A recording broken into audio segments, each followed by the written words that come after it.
Bienvenue dans un nouvel épisode de Le Monde francophone.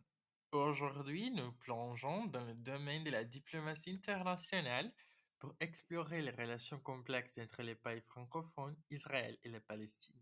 Ces relations ont été marquées par des défis historiques, des évolutions significatives et des espoirs de paix. La francophonie a un ensemble de pays qui partagent la langue française et des valeurs communes, mais qui ont des perspectives différentes sur de nombreuses questions mondiales, y compris le conflit israélo-palestinien. La question de la reconnaissance de l'État de Palestine a été un point de divergence parmi les pays francophones. Alors que certains ont reconnu la Palestine, d'autres ont soutenu Israël d'une manière plus marquée. La France, en tant que pays francophone majeur, a joué un rôle actif dans les efforts de paix au Moyen-Orient.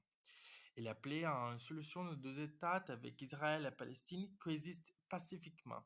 Cependant, la France a également entretenu des relations cordiales avec Israël, en particulier dans le domaine de la technologie et de la défense. L'État d'Israël a également entretenu des liens diplomatiques avec plusieurs pays francophones. La coopération entre Israël et la France a été fructueuse dans divers domaines, notamment la recherche scientifique, la culture et l'innovation. Israël a exprimé son désir de renforcer ses relations avec les pays francophones et de nombreux pays ont répondu favorablement à cette invitation. D'un autre côté, la Palestine a également trouvé un soutien au sein de la francophonie. Plusieurs pays francophones ont reconnu l'État de Palestine et ont plaidé en faveur de la résolution du conflit israélo-palestinien par des moyens pacifiques et diplomatiques. Le rôle de la francophonie dans la promotion du dialogue entre Israël et la Palestine a été important. Le dialogue diplomatique est essentiel pour parvenir à une solution au conflit israélo-palestinien.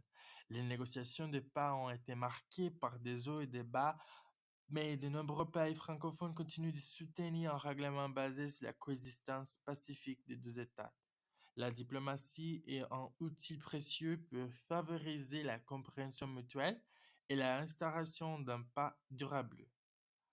Cependant, il est important de reconnaître que la diplomatie n'est pas la seule dimension de ces relations.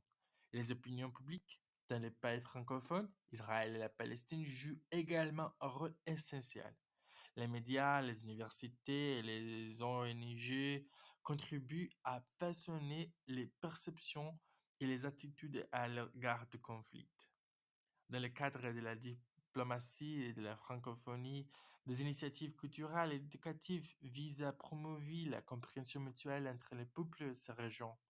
Les échanges universitaires, les festivals de films et les forums de dialogue sont autant des moyens de rapprocher les différentes parties et de favoriser la coopération.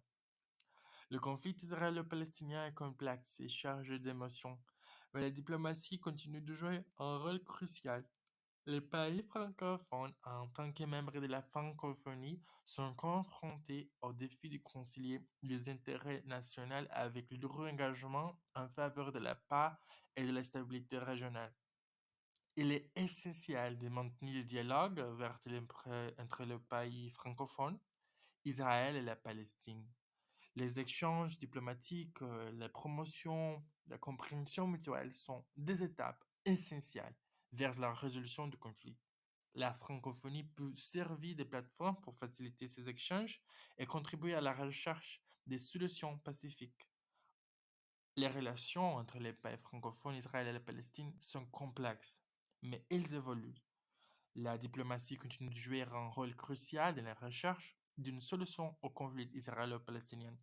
La francophonie offre un cadre unique pour promouvoir la compréhension mutuelle et le dialogue entre les parties impliquées. Espérons que grâce à ces efforts, un avenir de paix et de prospérité puisse un jour devenir une réalité pour tous. C'est tout pour cet épisode de Monde francophone. Merci de nous avoir rejoints et à la prochaine fois pour une nouvelle exploration des enjeux mondiaux au sein de la francophonie.